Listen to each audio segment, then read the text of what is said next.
আমি যে জোটে আছি এই জোটটা জয়যুক্ত হওয়া অত্যন্ত গুরুত্বপূর্ণ। সেইখানে তাহলে আমার ইগো, আমার কনফিডেন্স, এটা irrelevant. What are the facts? Facts আর আমার মার্কা বা আমাদের জোটের অন্য যতগুলো মার্কা আছে এই মার্কাগুলোর থেকে ধানের শীষ অনেক বেশি পরিচিত। ফ্যাক্টস আর একটা মার্কা যদি আমরা নির্বাচন করতে পারি তাহলে আপার হাউসে আমরা বেশি হাউস পাবো। এই ফ্যাক্টের ভিত্তিতে আমি জাস্ট এখনই শেষ করে দিচ্ছি। এই ফ্যাক্ট গুলোর ভিত্তিতে আমার দলের নীতি নির্ধারণী পর্যায়ে যারা আছেন সবাই মিলে আমরা বারংবার মিটিং এ বসে অনেক আলোচনা করে এই জায়গায় আমরা উপনীত হই যে বিএনপি থেকেও যখন তাদের সাথে আমরা আলোচনা করি, যখন এটা এই ইস্যুটা আসে যে তাহলে এইভাবে করে আমরা এগেইন স্ট্র্যাটেজিক কৌশলগতভাবে নির্বাচনের জন্য এই কাজটা করতে পারি, তখন আমরা সম্মতি জানাই এবং সেই হিসাবে আমরা এই কাজটা করেছি। আপনাকে শুধু আমি একটা প্রশ্ন করে রাখি, এই প্রশ্নের উত্তর আমি জনাব মুসা বিন নিজারের সাথে কথা বলে এটার মধ্যে নিব। প্রথম কথা হচ্ছে যে আপনি যেটাকে এক্সট্রিমিস্ট ফোর্স বলতেছেন, বিএনপি এই সময় এক সময় সেই এক্সট্রিমিস্ট ফোর্সের সাথে অনেক লম্বা সময় ধরে একটা জোট করেছেন, তাদেরকে সরকারের অংশ করেছেন। বিএনপি যদি ওইটাকে ভুল মনে করেন, এই ভুলের জন্য বিএনপি কখনো ক্ষমা চেয়েছেন এরকম কোনো শুনি নাই। আজকেও যদি জামায়াত ইসলামী তার সাথে একটা জোট করে তাহলে জামায়াত ইসলামী আর এক্সট্রিমিস্ট ফোর্স থাকবে না, আপনি বাইরে আসলে আপনি হয়ে যাবেন হচ্ছেন এক্সট্রিমিস্ট ফোর্স। তো সেগুলি তো আসলে মানে গোলপোস্ট পাল্টায়। আপনি গত 15 বছর ধরে যেসব কথা বলছেন, আমি আপনার কাছে পরে আসবো, আপনি গত 15 বছর ধরে যেসব কথা বলছেন, যেসব কথাগুলি আমি শুনছি, দর্শকরা শুনছে, আপনি যেসব কথা লিখছেন, ক্লাসরুমের কথা আপনি বাদ দেন, যেসব কথা আপনি লিখছেন, আপনার একটা সিট পার্লামেন্টের একটা সংখ্যা, আপনার জন্য একটা এমপি হওয়া, আমি তো 300 এমপি, আওয়ামী লীগের 300 এমপির মধ্যে 350 লোককে চিনতাম না, মানে তারা আমার কোনো মানেই তৈরি করে নাই। আপনিও আরেকটা বিএনপির এমপি তৈরি হয়ে আরেকটা কি মানে আপনি তৈরি করবেন? বিএনপি বিএনপির মতোই থাকবে, আপনি আপনার মতো থাকবেন কিনা আমি জানি না। আমি আপনাকে এই প্রশ্নটা করবো যে আপনি খালি একটা সংখ্যা বাড়ানোর জন্য, আপার হাউসে আপনার পার্সেন্টেজ বাড়ানোর জন্য বিএনপির এইটা যে করলেন, এটা আপনি আদর্শের সাথে আপনি ন্যায় কেমনে মনে করতেছেন, যুদ্ধ কেমনে মনে করতেছেন, আপনি আমার আরেকটু ব্যাখ্যা দিবেন। আমি একটু জনাব মুসা বিন নিজারের কাছ থেকে একটু শুনে আসি আপনার গত 15 বছরের আপনার বক্তব্য, আপনার অবস্থানের প্রেক্ষিতে। আমি জনাব মুসা বিন নিজার আপনার কাছে একটু জানতে চাই, জনাব মুসা বিন নিজার, অন্য সব কিছু যদি আপনি বাদ দেন, আমি জোট সম্পর্কে আরেকটা প্রশ্ন আপনাকে করতে চাই। জামায়াতে ইসলামী যে অনেক দল মত জামায়াতে ইসলামীতে এসে যুক্ত হচ্ছে 8টা 9টা, মানে জামায়াতে ইসলামী বাদ দিলেও আরো বাকি যে দলগুলি আছে, ধরেন আমার এই মুহূর্তে এনসিপির কথা মনে হইতেছে, আপনি কি মনে করেন এই যে জোটের দলগুলির কি একই আদর্শে থাকা দরকার, নাকি তারা একটা নির্বাচনী জোট, ভাই আমরা 5 জন 5 জায়গা থেকে আইসে 5টি ফুল বা 5টি ফুলকপি 5টা জায়গা থেকে আইসে শুধু একটা তোড়া হয়েছে, আর কোনো কিছু হই নাই? এটা কি হয়? এটা কি প্র্যাকটিক্যালি সম্ভব? মানে আমাকে যদি আপনি একটু পরিষ্কার করেন, যেমন ধরেন জামায়াতে ইসলামীটা আপনি পরিষ্কার করছেন, আপনি বলছেন ইমান আর আকীদার কিছু কিছু জিনিস ছাড়া, মুরব্বীদের কিছু কিছু পয়েন্ট তোলা ছাড়া বাকিগুলি আপনাদের সঙ্গে ঠিক আছে, মানলাম। আরও তো 7-8টা দল আছে, সেই 7-8টা দলের সঙ্গে কি আপনার you are okay with all those দল?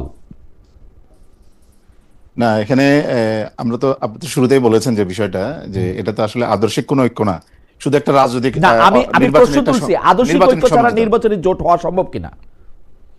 হ্যাঁ, অবশ্যই সম্ভব। সম্ভব না কেন? এখানে আসলে কয়েকটা বিষয় আছে যে বিষয়গুলো নিয়ে আসলে এই জোটটা বা এই জোটে যারা আসছেন সেটা হলো যে যারা দেশপ্রেমিক শক্তি এবং জুলাই বিপ্লব, যে জুলাই বিপ্লব হয়েছে সেই জুলাই বিপ্লবের স্পিরিটকে যারা ধারণ করে, অর্থাৎ নতুন একটা বাংলাদেশ নির্মাণে, যে একটা কার্যকর সংস্কারের মাধ্যমে একটা নতুন বাংলাদেশ যারা দেখতে চায়, এই ধরনের চিন্তা চেতনা যারা লালন করে, এই জোটগুলিতে সেই দলগুলিকে স্বাগত জানানো হয়েছে। এই বিষয়টা তাহলে বিএনপি কে স্বাগত জানালেন না কেন? বিএনপি আপনারা জুলাই জোট মনে করেন না? বিএনপি বা গণ অধিকার পরিষদ বা ধরেন জনাব জোনায়েদ সাকিদের দল, তাদেরকে মনে করেন না আপনারা এরকম? আমরা অবশ্যই মনে করি সেটা তাদের বিষয়, তারা কেন বিএনপির সাথে গেছে, বা আমরা তো সবাইকেই আহ্বান করেছি, যারা এই পয়েন্টে যারা একমত তারা সবাই আসতে পারে এখানে। এই পয়েন্টের বাইরে যারা আছেন আমরা তাদেরকে স্বাগত জানাই নাই। বাকি যারা এর ভিতরে আমাদের সাথে এসেছেন, আমরা তাদের সাথে কথা বলেছি, ওনারা ওদিকে কমফোর্ট ফিল করেছেন, তাদের সাথে গিয়েছেন, এটাই স্বাভাবিক। তো আপনি কি মনে করেন যে যারা আপনাদের জোটের মধ্যে আছে তারা এই যেটাকে আপনি আদর্শিক জোট বলতেছেন, সেই আদর্শিক জোটের আদর্শের সাথে মোটামুটিভাবে একমত? এই আদর্শগুলি আসলে কি? মানে ধরেন আপনাদের জোট যখন সরকার পরিচালনা করবে, তখন যদি সরকার পরিচালনা করতে পারে, আমি আসলে বিরোধী দলে থাকলেও তাকে সরকার পরিচালনার একটা বড় অংশ বলে মনে করি। তো আপনারা যেভাবে একটা রাষ্ট্র পরিচালনা করতে চান, আপনাদের জোট সঙ্গীরাও সবাইকে একইভাবে রাষ্ট্র পরিচালনা করতে চান?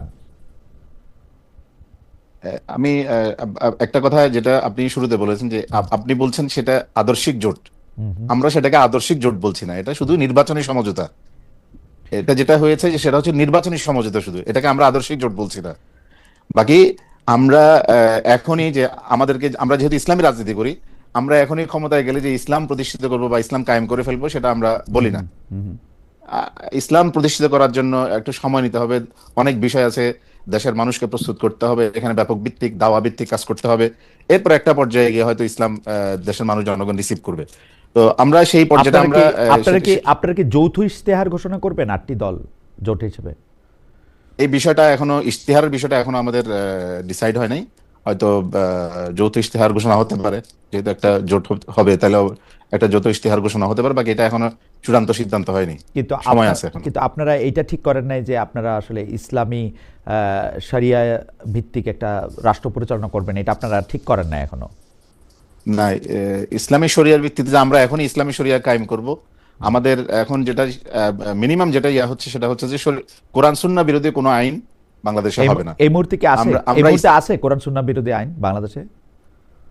কোরআন সুন্নাহ বিরোধী কোনো আইন আমরা যদি ভবিষ্যতে দেশের জনগণ এই জোটকে, এই মুহূর্তে আছে কিনা, এই মুহূর্তে থাকতে পারে, সেটা আমি এখন এখানে পরিষ্কার করতে চাই না। আমরা যদি ক্ষমতায় যাই তাহলে কোরআন সুন্নাহ বিরোধী আইন থাকলে, মাওলানা ইজাহার, কোরআন সুন্নাহ বিরোধী আইন থাকলে আপনি পরিষ্কার কেন করবেন না? মানে বাংলাদেশে 54 বছরে কোরআন সুন্নাহ বিরোধী আইন আছে কিনা আপনারা করবেন না, সেটা ঠিক আছে। কিন্তু আমি বিএনপিকেও দেখছি যে বিএনপি এই কথা বলছে যে কোরআন সুন্নাহ বিরোধী কোনো আইন হবে না। শেখ হাসিনা অন্তত 100 বার বলছে কোরআন সুন্নাহ বিরোধী, আপনাদের সাথে বসেই বলছে, মানে এই হেফাজতের ইসলামের মুরব্বীদের সাথে বসেই বলছে কিভাবে কি করতে হবে সেটা তাও ঠিক করছে। আপনারা তাকে উপাধিও দিয়েছেন কওমি জননী। কিন্তু আমরা সেটা উপাধি দেনি, এটা ব্যক্তি বিশেষ দিয়েছে। সেই ব্যক্তি বিশেষ আপনাদের শিষ্য মুরব্বীরা ছিল না? শিষ্য মুরব্বীরা ছিল কেউ না, উনি এই হেফাজতের প্রতিনিধিত্ব করে না, বা বৃহৎ উলামায়ে কেরাম প্রতিনিধিত্ব করে, এটা উনি উনার ব্যক্তিগত মতামত দিয়েছেন। এটাকে হেফাজত দমন করে না, বা দেশের আলেম উলামায়ে কেরাম এটা দমন করে। কবে থেকে করে না? শেখ হাসিনা চলে যাওয়ার পর থেকে? না ওই সময় থেকে? জি না, আগের থেকেই করে নাই, তখন থেকেই করে নাই। ওকে, আচ্ছা, আপনাকে ধন্যবাদ। আমি একটু জনাব ববি হাজ্জাজের কাছে ফিরে আসি। যে ববি হাজ্জাজ, আপনি আসলে বিএনপির সংখ্যা বাড়াতে চাইতেছেন, বিএনপির ভোট বাড়াতে চাইতেছেন, বিএনপির মার্কা এটা বাড়াতে চাইতেছেন, এটা কিরকম? আমি আপনাকে বিএনপির রাজনীতির সাথে একমত হইতে দেখি নাই, শুধুমাত্র এমপি হওয়াটা আপনার জন্য এত বেশি জরুরি কেন হইল, বা এমপি হয়ে আপনি আসলে কি বা করতে পারবেন? মানে শেখ হাসিনার সরকারের প্রথম যে নির্বাচনটা, তারা লুটতরা যে নির্বাচন করে, সেই নির্বাচনের সময় এমপির থেকে এমপি প্লাস আমাকে দাওয়াত জানানো হয়েছিল, আমি নেই নাই। সো কোনো কাজ আমি আমার লোভ মেটানোর জন্য না, আমার ইগো বা আমার সুপার কনফিডেন্স দেখানোর জন্য না। আমি বিশ্বাস করি আমি দেশের কাজ করবার দায়িত্ব নিয়েছি। কেউ আমাকে দেয় নাই ভাই, ঠিক আছে, মানছি, তো কেউ দেয়নি, আমি নিজে আমি ঘাড়ে পেতে নিয়েছি। সেই জায়গা থেকে আমার যেখানে মনে হয় যে দেশের জন্য ভালো কিছু করা সম্ভব, যেইভাবে আমি সেইভাবে করতে চেষ্টা করেছি। এবং আপনি যেটা সত্যিকার পরিষ্কার করেছেন যে এর আগে অনেক সময় আমি যে বিএনপি সমালোচনা করি না, ঠিক না, অনেক করেছি। তবে বিএনপি সরকারি ক্ষমতায় ছিল না ভাই গত 15-16 বছর, তো তাদের সমালোচনা করারও বেশি কিছু ছিল না। সমালোচনা সরকারের সবচেয়ে বেশি করেছি, কারণ সেখানে সমালোচনা করার ছিল, আমাদের গণতান্ত্রিক অধিকার লুণ্ঠিত হয়েছিল। আজকে যেটা এসেছি, আপনার যদি মনে হয় বা কারো যদি মনে হয় যে একটা এমপির জন্য একটা এমপি হবার জন্য আমি লোভের চোটে চলে এসেছি, এইটাও পরিষ্কার করি যে ইতিমধ্যে এই মুহূর্তে আমরা নির্বাচন কমিশনের ডেটা সর্টিং করছি যে ঢাকা 13 আসনে অনেক ভোটার অন্য জায়গা থেকে গত 16 মাসে অন্তর্ভুক্ত করা হয়েছে, এটাও সর্টিং করছি। এটা সর্টিং করা মানে কি? মানে ইন দ্য সেন্স যে ভাই সহজে কেউ জিতে যায় না কোনো নির্বাচন, এবং ধানের শীষ মার্কা নিয়েও আরো সহজে জিতে যাব, এটাও সত্যি না। জামায়াতে ইসলামের নেতৃত্বে যে জোটটা আছে, সেই জোটের একজন গুরুত্বপূর্ণ নেতা, ঢাকা 13 আসনের একজন গুরুত্বপূর্ণ নেতার সাথেও তার ছবি দেখা গেছে। এইগুলো সবই কিন্তু আমার কাছে, এগেন হতেই পারে আপনি বলবেন না কেন, আফগানিস্তান বাংলাদেশ হলে কি আছে, আমার কাছে এটা আশঙ্কাজনক। বলি আমি আপনাকে বলি, বাংলাদেশ ইসলামী ছাত্র শিবিরের মনোনীত, যেটা জামাত ইসলামী সহযোগী সংগঠন বলে আমরা জানি, তাদের পক্ষ থেকে যারা বাংলাদেশের বিশ্ববিদ্যালয়গুলি লিড করেছেন, আমরা গত এক সপ্তাহে তাদেরকে কোনো একটা সংস্থা জ্বালিয়ে দেওয়ার কথা বলতে শুনেছি প্রকাশ্যে, তারা এটা গোপনও করেন নাই। আরেকজনকে দেখছি উনি ছাপা হওয়া পদত্যাগপত্র নিয়ে ঘুরে বেড়াচ্ছেন, যে আপনি এই শিক্ষকতার সময় আপনি এই করেছেন, এখন এই প্রত্যয়পত্র সাইন করেন, আপনি ক্লাস করতে হলে আমাকে জিজ্ঞেস করে করবেন। এগুলি আমাদের কাছে এক্সট্রিমিজম মনে হয়। আমাদের কাছে কোনগুলি এক্সট্রিমিজম মনে হয় সেগুলো আমি আবার বলি, যে যখন কোনো নারী নেতৃত্বের প্রতি কটাক্ষ করে, তাকে অসম্মান করে, নেতৃত্ব বা সাধারণ মানুষের প্রতি যখন কোনো কথা বলা হয়, তখন আমরা এটাগুলিকে এক্সট্রিমিজম মনে করি। আমি কিন্তু মনে করি, আবার বলি, আমি কিন্তু মনে করি জামাত ইসলামী সহ আপনারা জোটরা এইটার সাথে নাই, যারা আছেন তারা আলাদা। কিন্তু আবার যখন দেখি ইসলামী ছাত্র শিবিরের ওই 2 জন আছে, আবার আমরা যখন দেখি যে জামাত ইসলামীর কেউ কেউ এরকম করে কথা বলেন, এত চিৎকার করে টকশোতে কথা বলেন, আপনাদের কথা বলতে এসে আমি আমি আমি আমি আমি আমি ভয় পেয়ে যাই। আমার কাছে মনে হয় যে বাপরে বাপরে, মানে টেলিভিশন দিয়েই একটা, তো এইটা সম্পর্কে আপনি একটু বলবেন কিনা? সরি, আমি একটু লম্বা বলে ফেললাম। অবশ্যই। আসলে বিষয়টা যদি দায়িত্বশীল জায়গা থেকে আপনি যে কথাগুলি বললেন, এই কথাগুলি যদি দায়িত্বশীল জায়গা থেকে এসে থাকে, তাহলে আমরা সেটাকে গ্রহণ করতে পারি বা সেটাকে আমরা ধরতে পারি। কিন্তু ছাত্র সংগঠনের কোন নেতা কি বললো না বললো সেটাকে দিয়ে যদি আপনি পুরা জোটটাকে মাপেন, একটা পুরো দলকে যদি মাপেন, তাহলে তো সেটা সেই দলের সাথে ওর বা সেই জোটের সাথে অন্যায় করা হয় নাই তো, ও তো আরো আরামেই আছে। ওকে তো আর কয়দিন পরে প্রমোশন দিয়া সেটা মজলিসে সুরা বানাবে।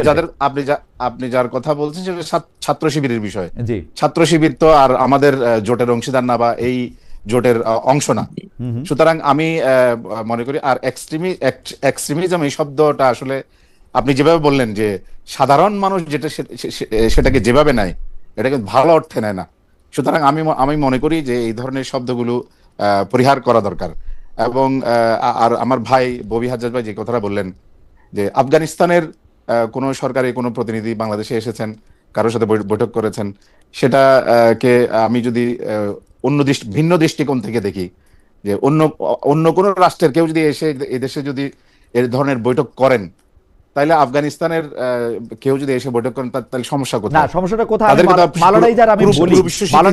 আপনাকে বলি, কোন একটা দেশের সাথে যদি তার কূটনীতিক সম্পর্ক থাকে, যেমন তালেবান গভর্নমেন্টের সাথে বর্তমান পৃথিবীতে যত দেশ আছে, শুধু কূটনীতিক সম্পর্ক আমি দেখি ভারতের আছে।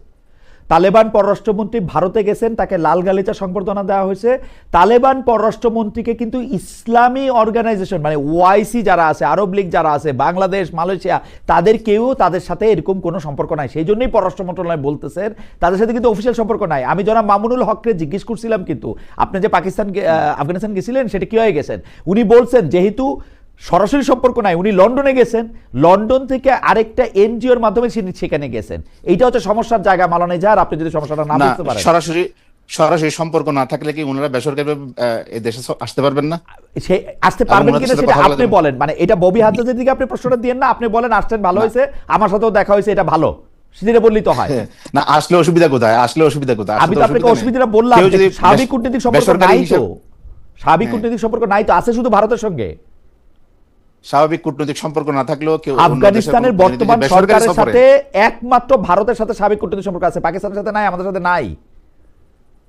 না, কূটনৈতিক সম্পর্ক না থাকলেও যদি বেসরকারিভাবে কেউ যদি সফরে আসে, তাহলে সেটা আমাদের দেশের গভর্নমেন্ট যদি সেটাকে পারমিট করতো না। তো দেশের গভর্নমেন্ট যেহেতু পারমিট করেছে, তাই সেই কারণে জানে না বলছে, সেটা আমি দেশের গভর্নমেন্টকে কি কারণে বলছে জানি না। কিন্তু এটা উনি যে এসেছেন এখানে, উনি আসাটা, উনার কারোর সাথে কথা বলাটা, এটা কি আমাদের দেশের কোনো আইন বিরোধী হয়েছে? বিষয়টি আমার কাছে মনে হয় না। আমার কাছে মনে হয় যে ঠিকই আছে, আপনাদের সঙ্গে কথা বলছে, ছবি তুলছে, আপনাদের সাথে বিভিন্ন বিষয় শেয়ার করছে, এটা আমার কাছে ঠিকই মনে হয়। আমার কাছে কোনো সমস্যা মনে হয় না। সমস্যা ববি হাজ্জাজের কাছে মনে হয়েছে, উনি এইটা একটা প্রশ্ন তুলেছেন। আপনি বললেন যে আসলে সমস্যা কোথায়? ঠিক আছে, আসলে সমস্যা নাই, এটা ইটস ওকে, ইটস ফাইন।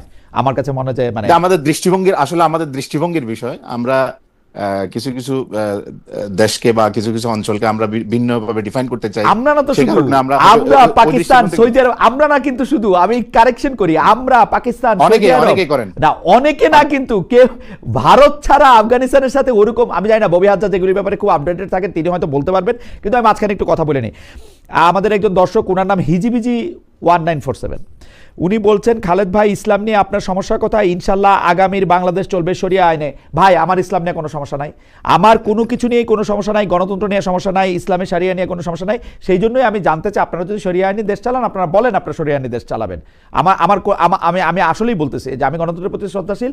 বেশিরভাগ মানুষ যদি আপনারা চান বাংলাদেশ শরিয়া আইনে চলুক, শরিয়া আইনে চলতে পারে, আমার কোনো সমস্যা নাই। কিন্তু আমি আসলে বেশরিয়তি কোনো কিছু দেখি না।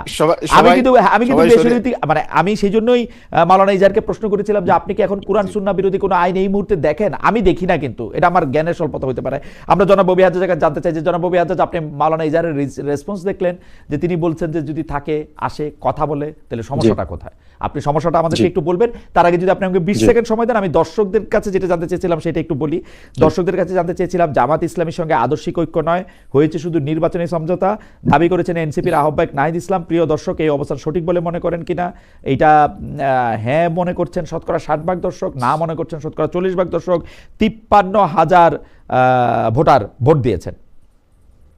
জনাব ববি হাজ্জাজ, আপনার কোথায় সমস্যা? যদি আফগানিস্তান থেকে একজন আসেন